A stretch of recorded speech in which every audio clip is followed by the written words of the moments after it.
Selamat pagi pemirsa, apa kabar Anda?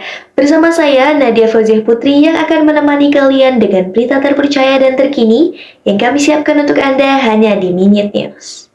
Memasuki berita pertama pada hari ini, KPK mulai mengusut kasus dugaan korupsi pengadaan bansos beras presiden saat penanganan pandemi COVID-19 di wilayah Jabodetabek pada tahun 2020.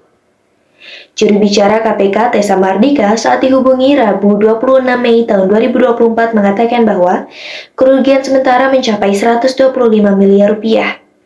Tessa mengatakan kasus itu bermula dari laporan masyarakat pada saat KPK melakukan operasi tangkap tangan Kemensos di tahun 2020. Laporan itu lalu dilakukan penyelidikan. Dalam kasus ini, KPK telah menetapkan satu orang tersangka. Tersangka tersebut merupakan Direktur Utama dari Mitra Energi Persada atau MEP, Ivo Wongkaren, yang juga telah ditetapkan tersangka di kasus korupsi penyaluran Bansos Kemensos.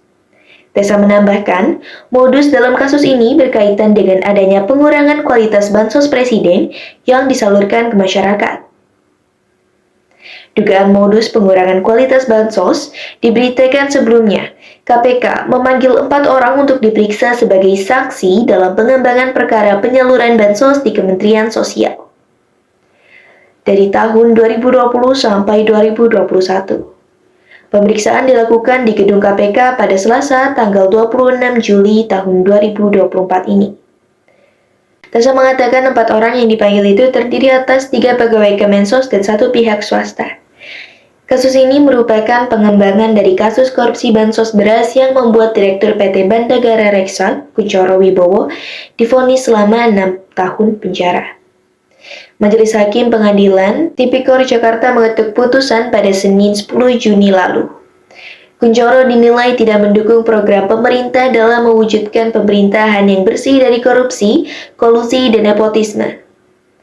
Perbuatan korupsi yang dilakukan selama periode pandemi COVID-19 juga menjadi pertimbangan memberatkan. Kunchoro juga dihukum membayar denda sebanyak 1 miliar rupiah.